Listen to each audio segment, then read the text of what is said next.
Welcome to Digital Detectives, reports from the battlefront. We'll discuss computer forensics, electronic discovery, and information security issues and what's really happening in the trenches. Not theory, but practical information that you can use in your law practice, right here on the Legal Talk Network. Welcome to the 94th edition of Digital Detectives. We're glad to have you with us. I'm Sharon Nelson, president of Sensei Enterprises, a digital forensics, cybersecurity, and information technology firm in Fairfax, Virginia. And I'm John Simic, vice president of Sensei Enterprises. Today on Digital Detectives, our topic is effective cybersecurity awareness training for employees. Before we get started, I'd like to thank our sponsors. We'd like to thank our sponsor, SiteLock, the global leader in website security solutions. Learn more at sitelock.com/legal/digital detectives. We'd also like to thank our sponsor, PINow.com. If you need a private investigator you can trust, visit PINow.com to learn more. Today we're flying solo, discussing a topic that Sharon and I lecture on all the time these days. Employee cybersecurity training has become all the rage over the last 2 years. So why don't you get us started, Sharon? Sure thing. We could maybe start by reviewing some of the statistics that have no doubt contributed to the popularity of our training, which now we're giving 3 or 4 times every month, which is an amazing uptick from 2 years ago when we weren't doing any training. People all of a sudden want that for their folks. So from the 2017 ABA Legal Tech Report, and the new report we have a draft of, but we don't have the numbers yet for this. But at that time, 22% of firms said they had been breached at some point. And of course, that number would actually be higher because in a lot of large firms, people don't find out about breaches. There's just not a need to know if they can contain it at the top. And then over 1/3 of firms with 10 to 99 lawyers were compromised in 2017 alone. So that's a lot of compromises of the smaller firms. And I think that's mattered to a lot of people. And then you have statistics like, suppose you have a social media policy. Well, that's supposed to do something, right? But in plain fact, the studies have shown that 77% of people ignore the policies and they'll make end runs around them. In the tests on phishing, it's the same 4% of your employees who over and over and over again click on that attachment or click on the link in the phishing email. And then, of course, 50% of your employees are sharing their credentials for various and sundry reasons of their own. But there's just so many statistics showing that we're just not very safe that the training has really become increasingly popular. So, John, tell us about DLA Piper. I know what we hear all the time is if DLA Piper could be brought to its knees, what chance do the rest of us have? Yeah, that's the big thing there is that DLA Piper is the largest law firm in the world, number one by revenue. And last year, they got hammered pretty bad. June 27th, they lost their emails, their phones were down, some of their network was taken offline. Some of it was precautionary, but it manifested itself initially in what was believed to be a ransomware attack happening over in, I think it was Spain, if my memory's right. Wasn't it, Sharon? One of their offices over there? Originally, I had heard that. And then in one of my other cybersecurity panels, one of the experts said that they actually traced it somewhere else. So maybe not. But you know how these things change. The initial story and the final story have nothing to do with one another. But I gather that this turned out to be a form of NotPetya. Yeah, it was NotPetya malware initially. So it was actually trying to destroy things. And it was exploited by the NSA had a tool, Eternal Blue is what it was called, that was, quote, stolen by the shadow brokers and then released in the wild. So that was used to deliver this malware. And DLA Piper happened to be one of the unlucky folks that contracted it. But they were down for almost a week. And I mean, totally down, like hard down. And they had it in July 3rd. They issued an email statement that said that they were bringing their systems back up. So now slowly they're starting to get back online. But we really don't know what the initial source of the problem was. But when you think about that, it's such a large organization that way, something isn't right. Something wasn't engineered right within their technology in order to go down that hard. These days, it doesn't cost you a lot of money. email as an example, you should be able to, as a minimum, spool email or use some sort of another cloud service as your backup. And so the outside world wouldn't really even know that you were impacted at all. Or if you were impacted, you should be able to recover very quickly. And I know that's one of the things we do for our clients. They're back online within minutes, if not within an hour or so. So something technology-wise wasn't right at DLA Piper for obvious reasons. But that's certainly the example that a lot of especially the solo small folks use was when they hear about that. And then we start talking about cybersecurity awareness, and they're going, well, wait a minute, DLA Piper, they're this number one in the world by revenue, and it happened to them. So what can we do? So there are some things, though, that the smaller folks can do and the smaller firms can do in order to increase their cybersecurity awareness for their employees and therefore minimize the risk, because that's really what this is all about. Right, Sharon? Absolutely. And down that vein, there are some tips for employers who would like to do cybersecurity training.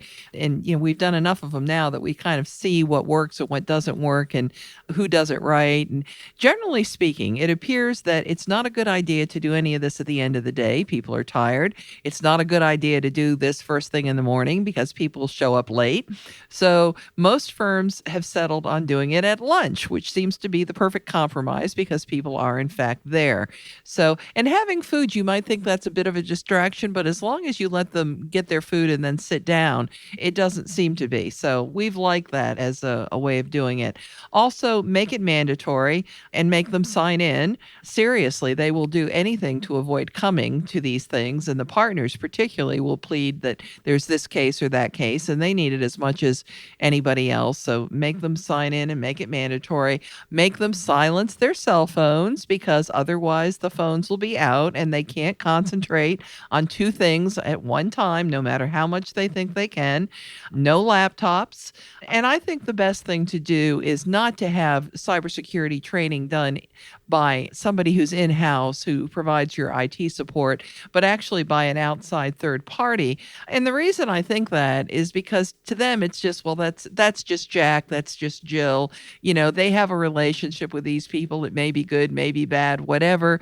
But the big bat is swung, I think, by outsiders, especially if they do in fact know something, and if they have a gift for doing both entertainment and education, because you're going to lose them if you try to just teach them without any entertainment. It just doesn't work. So for instance, as you know, John, one of the things I do is true confessions, and people have to raise their hand and fess up if they've ever done one of a certain series of things, including sending the wrong attachment or including the wrong person in an email, and they get tickled because you and I always participate, so our hands go up because we've done it too, and then they laugh to think even the experts have done it. So that's an immersive way to educate and entertain. And so we try to do stuff like that, and other speakers do as well. Now, what should you expect to pay for this kind of thing?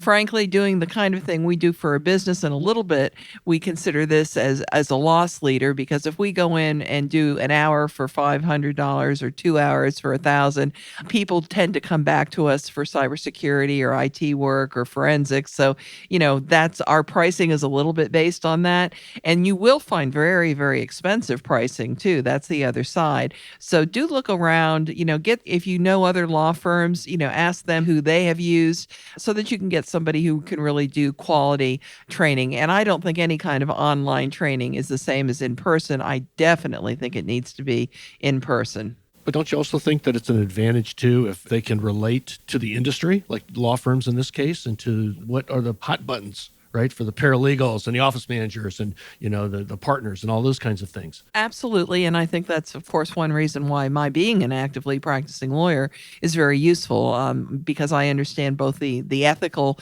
implications for the law firm as well as just how the business runs. Well, let's talk a little bit about what the big kahuna is these days, and that's phishing. So what phishing is, for hopefully our listeners know what it is, but I'll run through it quickly here. If not, it's really email or some communication mechanism that purports to come from somebody or somewhere that it really isn't. So it's a falsified email message. And you've probably seen these things show up in your inbox, a FedEx delivery notice or a e-greeting card, congratulatory thing or something along those lines.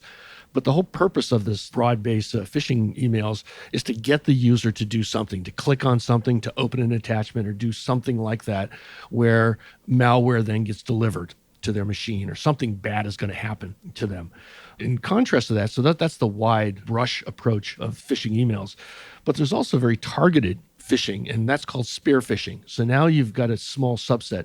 So you're targeting a particular law firm or a particular case. A particular case might be an attack where somebody's been watching it and they're trying to get you to wire money as a result of settlement proceedings or whatever. So there's those kinds of things. And then it takes a little, then what this industry keeps making up terms, right, Sharon? Then there's smishing, which is phishing by a text message. Right. And we even did a podcast on digital detectives about smishing. Remember that one? Absolutely.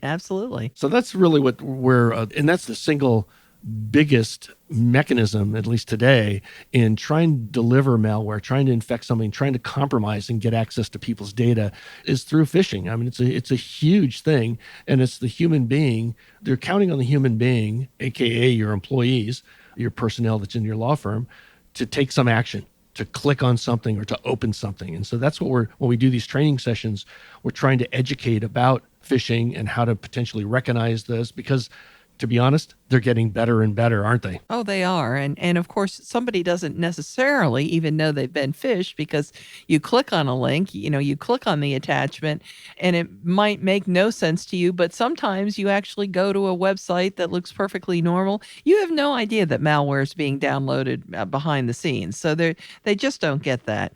And you might wonder why so many people click. And there's been a fair amount of research done on that. The number one reason is actually curiosity. So apparently, if you have as an attachment racy New Year's photos, we are compelled to open the racy New Year's photos. So this is from a PhishMe study that was done before PhishMe was acquired by Cofense. The number two reason is fear.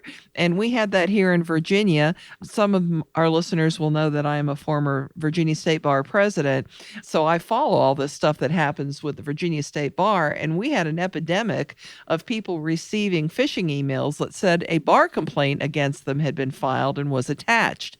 And another dead giveaway is it said, you had to respond in 24 hours. Now, needless to say, the bar does not attach or send by email bar complaints, and you certainly would not have to respond in 24 hours. But the fear made a lot of people open it up. So we actually had to send out an alert. And we were, I think, one of 4, 5, 6 states that ended up sending out those alerts because we were plagued by them. So anytime you see urgency, which is factor number 3, you need to stop and think. And urgency is usually a part of some of the phishing emails where they say the boss needs this done right away. So whenever a partner needs something done, people tend to move a little too quickly and they're not really thinking. So now they'll click on something because somebody powerful needs something. The fourth reason is recognition. We may have noticed amongst all of us that lawyers have just a trace of vanity from time to time. And so if they have received some sort of an award or recognition and there is a link to that or an attachment showing what they got, they are inclined to click on that. So that's problematic. And then, really these phishing emails are getting better and better and better because now they're hiring native English speakers to help them compose. And they even will delineate between English speakers and English speakers who speak British or Canadian English, which is an entirely separate language, as we all know. So they know how to write that kind of English too. So it's a lot harder to recognize, just for the poor grammar and the messed up words, et cetera, et cetera.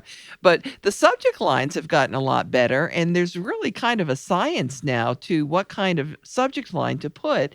So there have been all kinds of them. Building evacuation plans, that's been very successful because of all the active shooting incidents we've had. You need to reset your password. Well, that's, people get those actual subject lines from their own internal folks. So that's been very successful. I think a couple ones that made us laugh was employee bonuses to be announced on Monday. Everybody, of course, needs to know that. That's curiosity. And of course, you might be one of the lucky ones. And then the other one that got about 100% was list of employees to be fired on Monday. And you can see how that would be alluring. You need to know that. And I will tell you that we send out phishing emails here at Sensei too. And the last couple of ones that we have gone out, we're a small firm, 16 employees, but we have had 3 to 4 people each time to click on the phishing email. Now, mind you, they are very good emails. They're well done, but still, it's really nothing out of the realm of what might be real. And one of them actually had a picture of 3 cute chicks dancing. How could they be dangerous? And it claimed to have an email from an admirer at work who wanted to compliment you or something. And so people clicked on that, including, I think it was 2 of our IT guys and our CEO, who has forever been hanging his head in disgrace since clicking on that. So, and he just said it just seems so innocent, and he said I was curious. Yeah, that's what does it, all right, and that's what we lecture about. Well, before we move on to our next segment, let's take a quick commercial break.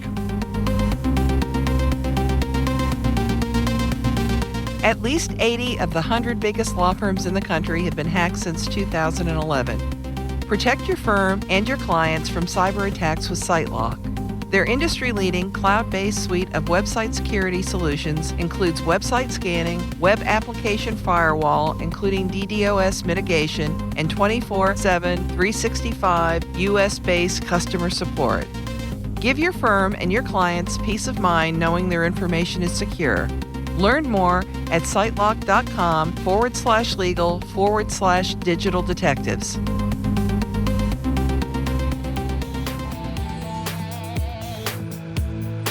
Does your law firm need an investigator for a background check, civil investigation, or other type of investigation? PINow.com is a one-of-a-kind resource for locating investigators anywhere in the U.S. and worldwide. The professionals listed on PI Now understand the legal constraints of an investigation, are up to date on the latest technology, and have extensive experience in many types of investigation, including workers' compensation and surveillance. Find a pre-screened private investigator today. Visit www.pinow.com. Welcome back to Digital Detectives on the Legal Talk Network. Today, our topic is effective cybersecurity awareness training for employees. So let's talk a little bit about attacks via social media. Now, these can come in all kinds of forms. There's just tons and tons and tons. So, for instance, you could be in Facebook. This actually happened to me.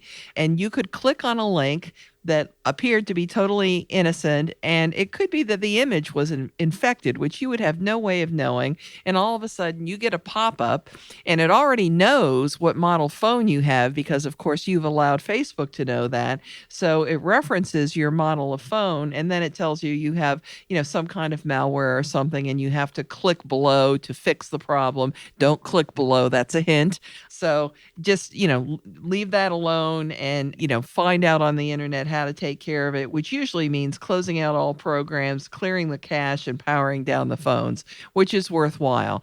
We've also seen phishing attacks via social media using both Facebook and Twitter. So you have to be very, very careful about those. There are all kinds of social media attacks. Coupons have been big. And what was the most recent one I told you about, John? It was $175 for, who was it? Do you remember? No, it wasn't Bed Bath & Beyond. No, that's a real one that we clipped out. No, I know it was this last week. Yeah, it was just last week that it was a new one. And I can't remember now which store it was. But 175, that ought to raise your eyebrows anyway, that's probably too much. But we've seen them, for instance, Bed Bath & Beyond. We've seen Home Depot. We've seen Ross. There's all kinds of things. So you have to be very, very careful on social media. And people will play on your emotions. So if there's been a disaster somewhere, they'll say that they have a real story, something that pulls at your heartstrings, so you want to click on it. Resist that if you don't know the source. So some of the other things that to be wary of are, and the FBI has kind of slapped all this stuff together, and it's called business email compromises, BEC. So it's like any agency in the government, we have acronyms for everything, right? But it's really big business. And what BECs, or the business email compromises, are, primarily it manifests itself in two main ways that we see a lot of. And one is where it's instructions to wire money or send a check or some of those kinds of things. So it's for financial gain, or it has to do with payroll information, W-2 type information. And that's kind of seasonal. And I know the IRS every year sends out notices to people warning them around the end of the year. These things tend to get much, much larger, these phishing attacks where the BEC comes out and it says, well, and it purports to come from maybe the chief financial officer or the CEO or the president of the company. And it tends to be going to somebody in the payroll group or in HR or whatever it is. And it'll say, we have a new vendor that we're going to be doing work with, and we need to have all the employees' information, or maybe it's a new benefits package or something like that. And can you send all of last year's W-2 information and social security numbers, all that stuff, to this new person, this new vendor? And these people will go and send it out. And then what happens is they receive this information and they go and file fraudulent tax returns. And that's one way to do it. Another way is and we've seen this, as you know, Sharon, in legal cases where the case itself has been under target, where the settlement proceedings and somebody's been watching it. They do a little bit of advanced reconnaissance and they send an email purporting to come from maybe opposing counsel or from the opposing party, or maybe it's your own client, with a change in the wiring instructions and how to send money over to someplace. And those usually, like, as you had said earlier, right, that it's expediency, there's a big rush for things. So these things tend to come like on the last day of Friday of the week. And I need to have this done by the end of business, those kinds of things. And so it gets people jumping. But as the FBI pointed out, it's big money. I mean, between October of 2013 and May of 2018, they estimate over $12 billion has been tagged towards BEC attacks. It's just amazing, isn't it? Yep. There's so many things to train on, and here we only have such a short amount of time. But another one that we focus on is social engineering, because a really good social engineer can turn your employees into puppets. So we all have to do better about training our employees. 1 in 3 employees will fall for social engineering, and there's all kinds of social engineering. But let me give you a couple of the prime examples we see. Number 1 is somebody calling, usually from Microsoft. And of course, they're not from Microsoft, surprise, but they claim to be, and they tell you there's something wrong with your computer, and they may just want money, and so they're going to fix it, but they want access to your computer, which of course you should never do. They may take you to a website, in fact, which looks like a Microsoft website, and so you might be inclined to do some of this. But falling for these calls, and no, Apple support does not make any of these calls either. If somebody from these companies purports to be calling you, it's not from those companies. They just don't do it. And how do they know that something's wrong with your machine? What they're going to do is they're going to access your machine, and they're going to take you to something which is perfectly innocuous, but it looks like maybe it's not innocuous. And so you're going to be fooled a little bit and go along. And we have had partners in law firms, much too smart for falling for this, but they've been with these people for an hour and a half, and so they're compromising their machine. If you're lucky, they're not about compromising your machine. They just want your money, and they want a quick $300 or $400 to quote unquote fix your machine. And then they go away and they're not compromising your data, but they could be compromising your data. So don't do that. And the other thing we see is calls from what purports to be someone from your IT company, because of course, if you think it's someone from your IT company, and it's not hard to find out who your IT company is, then you're very likely, if they say this is, Adam at your IT company, then you're very likely to give Adam your credentials. If Adam can make up a credible story about why he doesn't have the list or whatever, and he needs to fix something by the end of the day, and he knows the partner's name, and he's been in touch with the partner, and yada, yada. So be careful of that one as well. But also we've seen recently too, Sharon, is the message box that pops up with a toll-free number for you to call. Oh, yes. Good one. Yes. So that's one of the latest iterations of that. But the oldie but goodie is still ransomware. So ransomware, for those folks that don't know, is malware whose intent is to encrypt or make your information inaccessible, and then hoping that you pay a ransom to get the decryption key to decrypt that information. So certainly that has been going on for the last several years. It's still at a high growth rate, but don't pay that ransom. That's the going in advice. Although when it's a business decision, you may end up paying it. But understand that you're probably only going to get that decryption key, a valid working decryption key, in about 50% of the cases, at least recently. But the FBI even acknowledges that, they say don't pay it, but if it means that, you're going to be out of business for a long period of time, is going to impact your business, you might want to consider that. And I think it was a medical institution right out in California, Sharon, that decided that it was cheaper to pay the ransom. They could recover faster than it would be for them to restore all of their data. By the time they took all their data and put it all back in, they would have been out of business much longer than if they actually paid the ransom. So they made that business decision to do that. Hospitals frequently have made that decision. Yep. Well, because they want to get back online very, very quickly. I mean, they should. And there could be deaths associated with them, and that's just not an acceptable risk compared to the amount of cryptocurrency that's being asked for as ransom. Right. So the new kid on the block coming around is called cryptojacking. And cryptojacking is, again, it's malware, but what it does is it actually uses the computer resources of your machine to mine for cryptocurrencies. The big one today is Monero, that cryptocurrency, because it is an anonymous cryptocurrency. They're not doing Bitcoins or any of those things. And it's more efficient. You don't need as much power to generate the Monero cryptocurrency. But it gets installed two different ways. And typically they'll go and attack the machine or attack you both ways. One is through a phishing email where, again, you try to click on something, you try to do whatever. It might do a pop-up or it might not do anything. It might send you to a website like you said, Sharon. But yet in the background, it has installed software in your computer. So it's actually using your electricity and your processing power in the background to mine these cryptocurrencies. A more common way that we're seeing recently is where a website is compromised and you visit it, but there's no software that's installed to your machine. It's actually automatically launching JavaScript code in the background that then is going and mining and generating this process to create these cryptocurrencies. And if you think about it, it doesn't need a lot of power and you really don't have to be greedy. This is the reason why it's become very popular among the cyber criminals recently, is because it's relatively low risk. And you don't need to worry about trying to infect somebody because you don't have to install software, especially if you're using the web browser compromised with the JavaScript. And if you have this whole botnet of all these people that are doing this, you think about thousands of machines and they're just generating a little bit of cryptocurrency. You can make some big bucks. I mean, people are making, $300,000 a month doing this.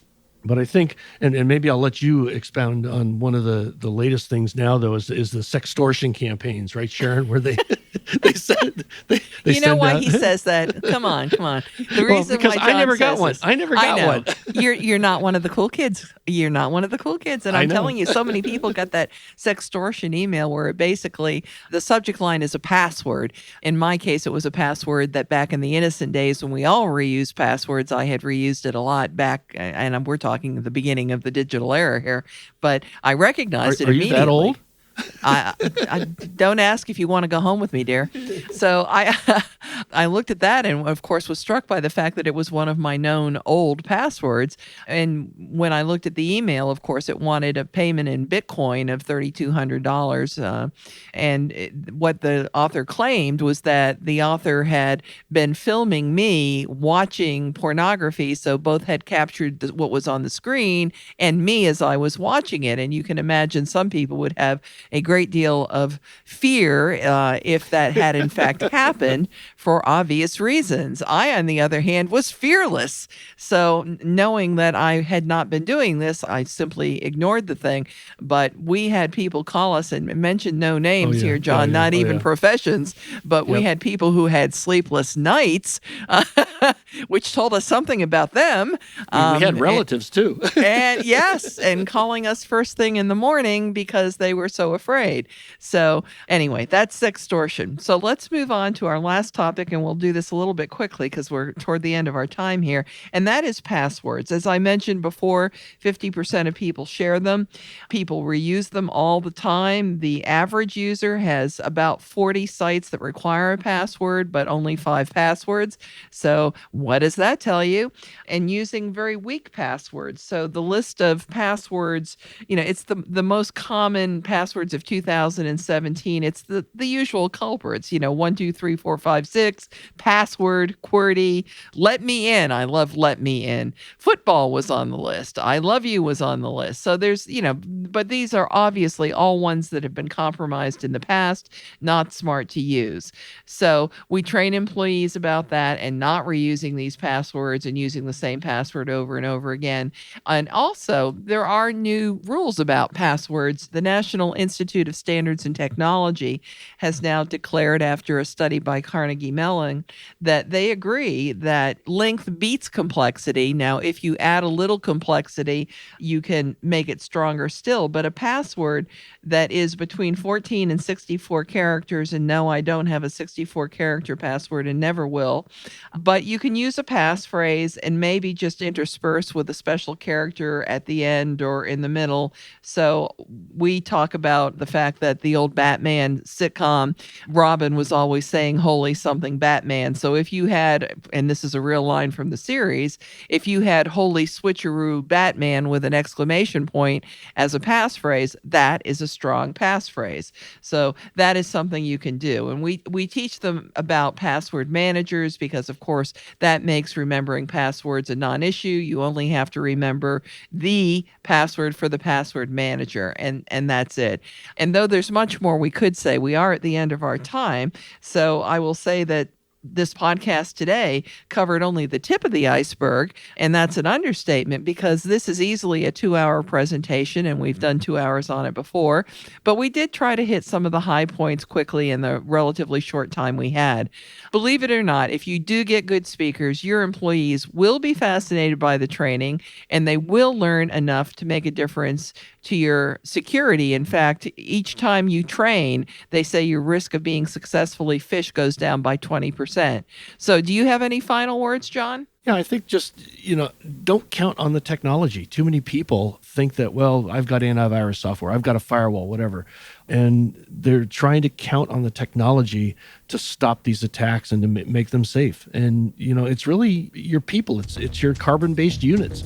They're the ones that need to practice smart computing. And that's what this training is all about. Well said. Well, that does it for this edition of Digital Detectives. And remember, you can subscribe to all the editions of this podcast at LegalTalkNetwork.com or on Apple Podcasts. And if you enjoyed our podcast, please rate us on Apple Podcasts. And you can find out more about Sensei's digital forensics, technology, and cybersecurity services at SENSEIENT.com. We'll see you next time on Digital Detectives. Thanks for listening to Digital Detectives on the Legal Talk Network. Check out some of our other podcasts on LegalTalkNetwork.com and in iTunes.